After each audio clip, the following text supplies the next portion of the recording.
Kenapa ya Dimas belum juga datang jemput Aisyah? Mungkin dengan adanya Dimas, kondisi Aisyah akan semakin baik. Apa sebaiknya aku kasih tahu ke Dimas soal Aisyah? Gimana pun juga kan Dimas suami Aisyah. Dimas harus tahu.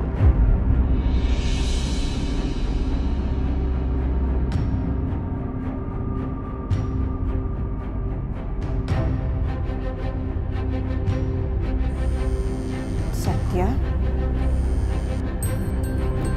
Ya, halo Satya. Halo, Mam. Dimas di mana, Mam? Aku mau bicara sama dia.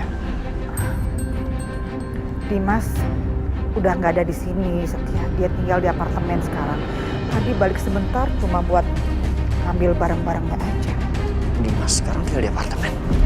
Iya, katanya buat nenangin diri supaya cepat pulih. Supaya dia nggak makin stres. Karena kalau misalnya Dimas stres, kondisinya semakin buruk. Mama tahu di mana apartemennya? Tahu? Nanti Mama kirim ke kamu, ya? Iya, Mam. Makasih ya.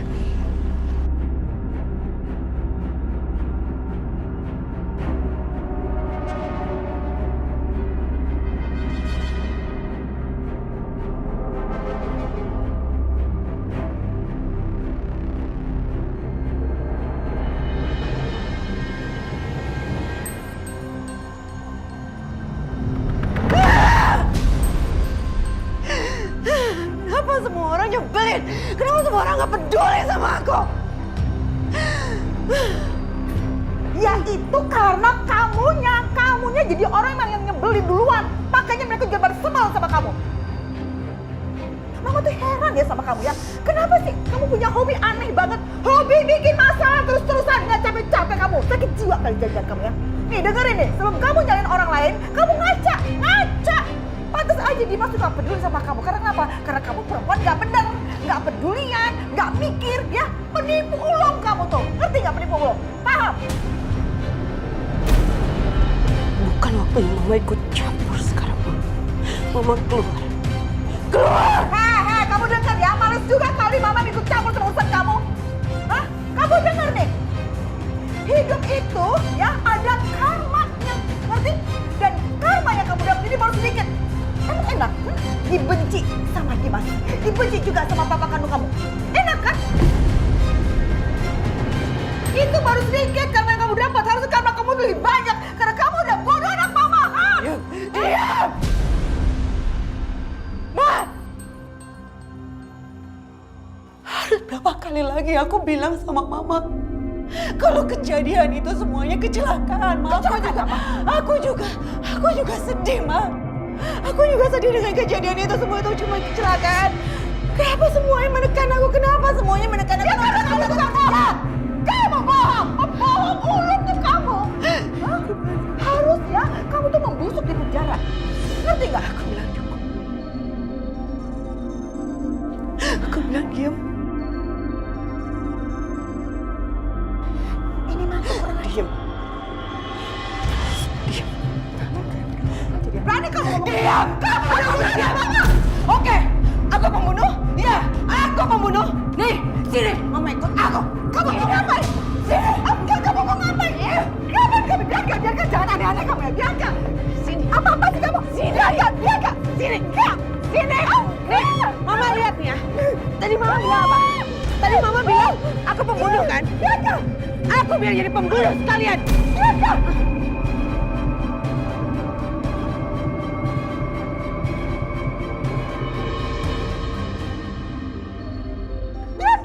Biarkan kamu jangan nekat ya. Biarkan, lepasin. Lepasin.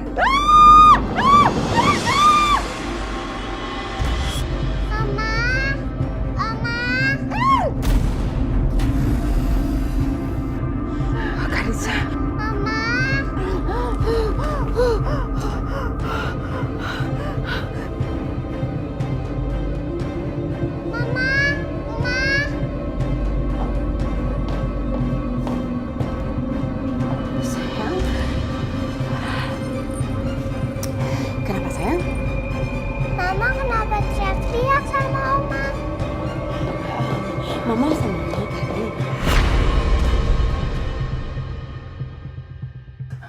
Karissa, untung aja kamu datang sini. Tadi mama kamu nih jahat banget. Oma tadi mau didorong dari atas balkon.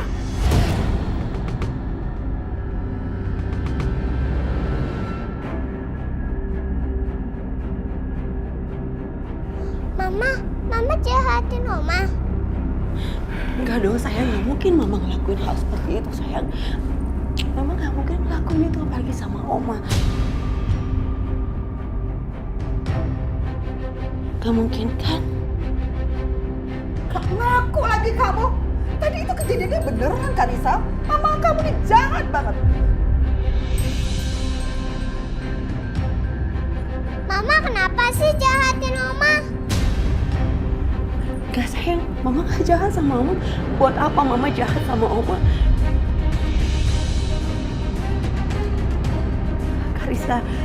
Karissa kan anak mama. Harusnya Karissa percaya sama mama, bukan percaya sama Oma. Iya, itu karena Karissa itu masih suci. Anak kecil aja tahu kok mana perbuatan yang baik dan mana perbuatan yang gak baik. Macam kamu itu tadi itu. Hah? Apa? Mama gak boleh jahatin Oma lagi ya. Janji ya, Ma. Jawab itu. Anaknya jadi ngomong juga. Jawab.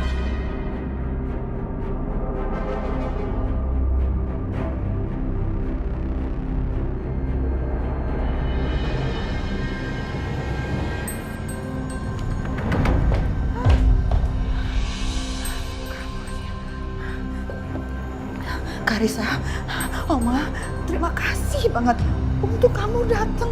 Jadi Oma selamat. Makasih banget ya. Oma, makasih banget. Sebentar ya. Titin! Titin! Titin, kamu bawa Karissa ke kamarnya. Cepet. Baiknya, Non.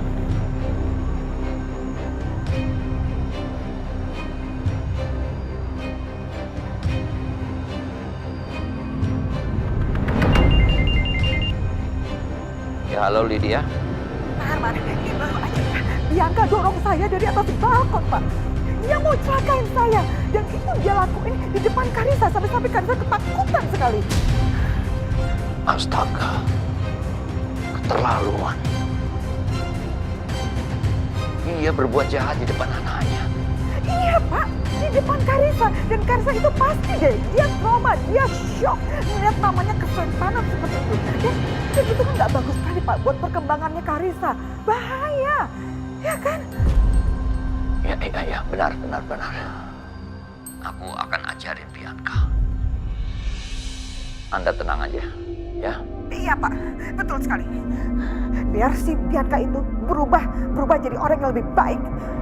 Dan bisa jadi mama yang benar.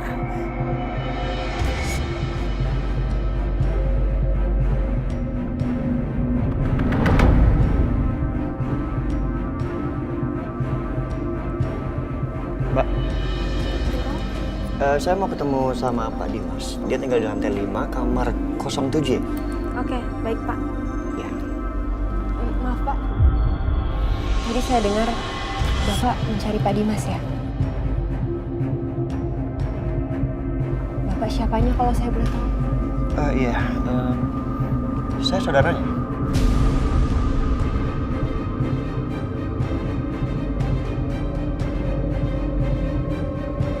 Kenapa?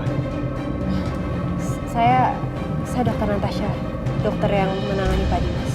Oh iya, saya tahu. Oh.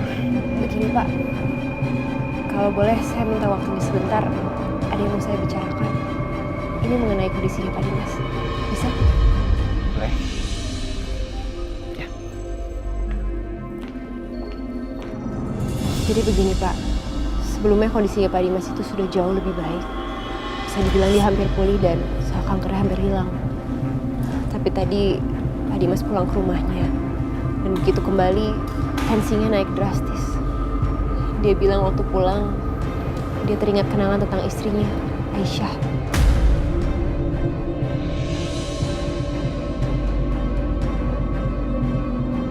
Dan dia bilang juga dia bertemu dengan istri pertamanya, yang katanya membuat dia sangat marah.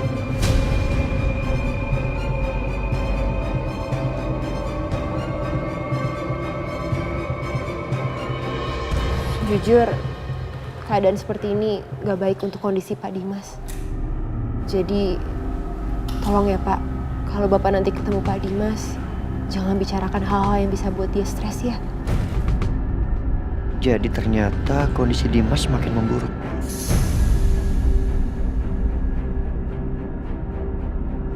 Sebenarnya gak ada hal yang penting kok, Dok. Saya mau ketemu Dimas karena memang udah lama ketemu. Ya, kalau Dokter Natasha bilang Dimas lagi drop, sebaiknya jangan hari ini ya. Saya ketemu sama Dimas. Jadi Bapak nggak jadi ketemu sama Pak Dimas? Iya, next time aja. Oh ya, Dokter, terima kasih udah merawat Dimas. Sama-sama Pak. Kalau gitu saya permisi ya.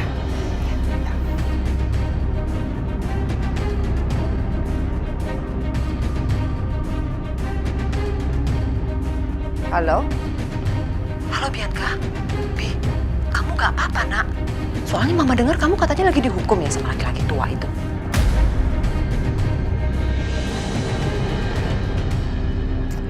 Iya Ma, tau gak? Si preman tua itu taruh aku di rumah lamanya dia yang bau dan banyak tikusnya. Tapi Mama tenang aja, untungnya aku bisa lolos Ma. Dan sekarang aku udah di rumah Mas Dimas lagi.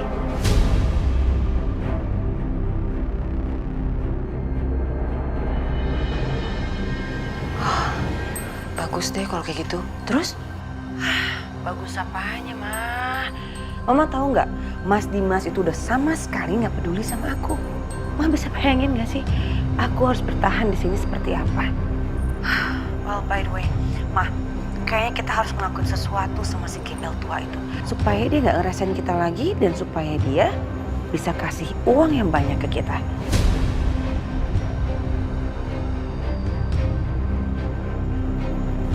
Udah Bianca, kamu jangan aneh-aneh deh. Ingat ya, kamu itu baru bebas dari urusan kepolisian. Jangan macam-macam, kamu udah jangan bikin ulah lagi. Gak ada yang nolongin kamu lagi loh. Tapi kan aku sekarang udah bebas, Ma. Mama tenang aja deh. Mama nggak usah nasihatin aku panjang lebar kayak gini. Lebih baik Mama berpikir gimana caranya supaya kita bisa ngelenyapin dia.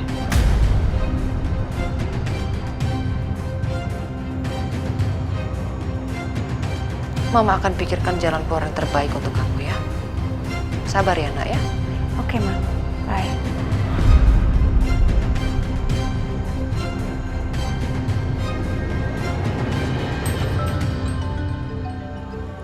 Aduh, ini ada apa lagi sih? Halo, Jamila.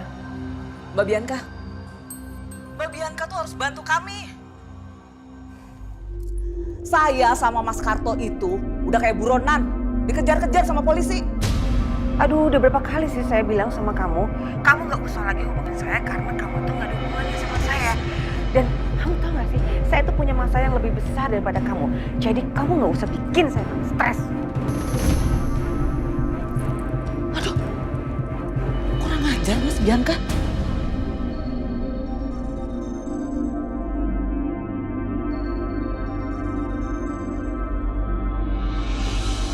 Terus harus gimana nih Mas? Kita mau ngambil uang di ATM aja jadi susah. Takut ketahuan. Aduh, gimana nih Mas? Jamilah, aku masih simpan uang di toko. Nanti malam kita ke toko diam-diam, kita ambil uang itu. Gimana? Ya udah Mas, kalau emang itu cuma jalannya.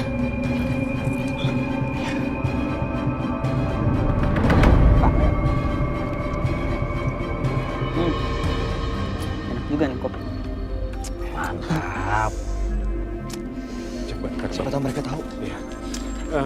Bapak-bapak, saya dan Akbar sedang mencari Karto dan Jamila. Polisi juga sedang mencari mereka. Kami minta bantuan bapak-bapak semua. Kalau ada yang melihat Karto dan Jamila, tolong beritahu kami, Pak. Iya Pak, saya yakin mereka berdua pasti sembunyi di kampung ini. Kalau dari penyelidikan polisi, Pak, mereka itu adalah komplotan penculik bayi. Wah, udah sampai ketemu nih. Jangan sampai mereka nyulik bayi di kampung kita. Bahaya dong. Berarti kita harus waspada. Kita awasi setiap sudut di kampung kita. Terutama di pasar itu tuh. Tempat dia jualan. Betul nggak? Betul. Harus segera ditangkap mereka. Betul. Terima kasih ya, Pak. Terima kasih bapak-bapak ya. Ayo, Pak. Kesana. Makin gak aman ya.